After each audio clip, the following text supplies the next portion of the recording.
विभूषितवान्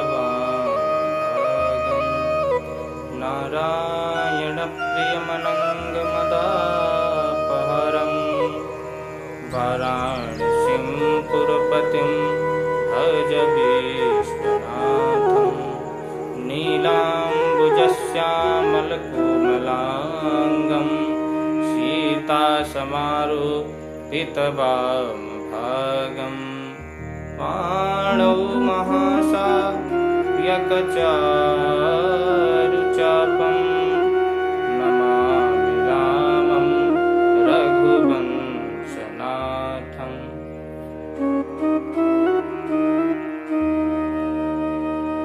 आइए आज के इस पावन अवसर पर आप सभी के लिए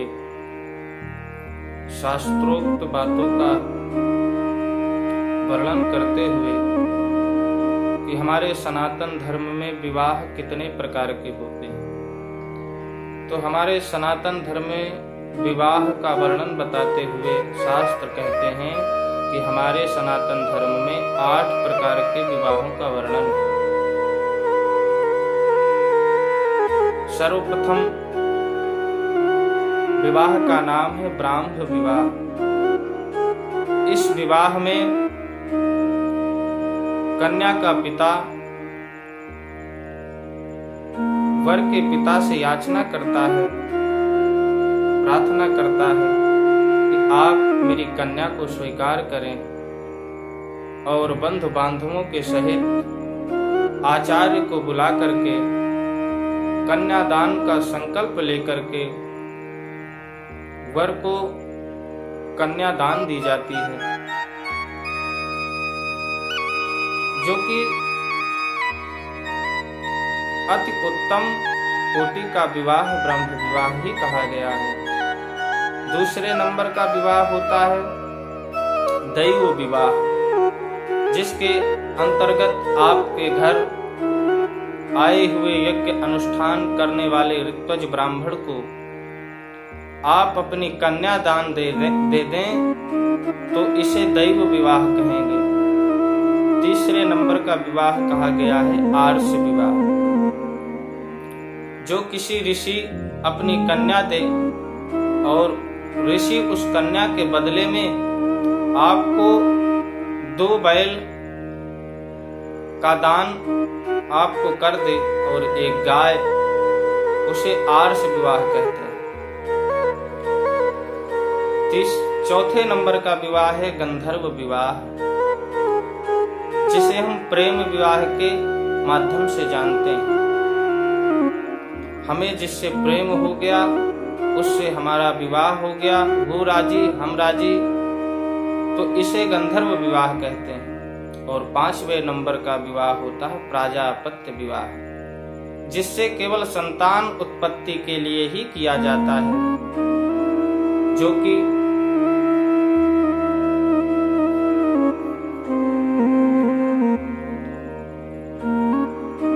षष्ठम विवाह का वर्णन करते हुए बताए कि असुर विवाह, जब किसी स्त्री का पुरुष मूल्य देकर के खरीद ले, क्रय विक्रय करके खरीद लिया जाए, जिसे हम दहेज प्रथा के माध्यम से जानते हैं, उसे असुर विवाह के नाम से जानते हैं। आजकल असुर विवाह ही होते हैं, क्योंकि हम एक दूसरे की परिस्थिति को नहीं समझते हुए अपने लेन देन के अनुसार कार्य करते हैं। और 7वां विवाह राक्षस विवाह के माध्यम से जाना जाता है, जिसमें हम वर या वधू के परिवार से युद्ध करके उसे छीन करके ले आते हैं, तो वो राक्षस विवाह होता है। जिस प्रकार भगवान द्वारिकाधीश ने भीष्मक की पुत्री रुक्मणी जी से विवाह किया, ये राक्षस विवाह है।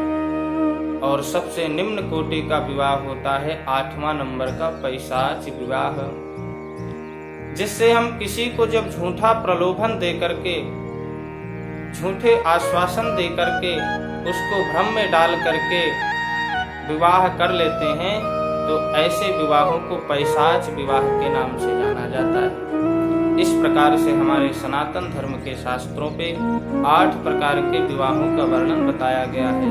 लेकिन सबसे उत्तम कोटि का यदि विवाह है तो ब्रह्म विवाह है, जो कि वसुधैव कुटुंबकम के भाव से सभी लोग प्रायः इसी विवाह को करते हैं। लेकिन आजकल थोड़ी प्रचलन चल गई है कि असुर विवाह भी होने लगे हैं, क्रय विक्रय होने लगा है दाम्पत्य जीवन में। इसीलिए कलह है, क्योंकि हम पहले ही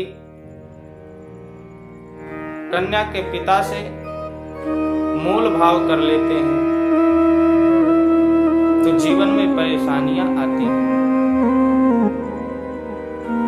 इसलिए असुर विवाह बंद हो और ब्रह्म विवाह का ही उद्देश्य लेकर के सभी लोग अपने दाम्पत्य जीवन को बनाएं।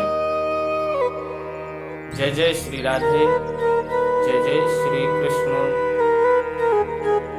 नमः पार्वती पतये, हर हर हर महादेव। जय श्री राधे, जय श्री कृष्ण।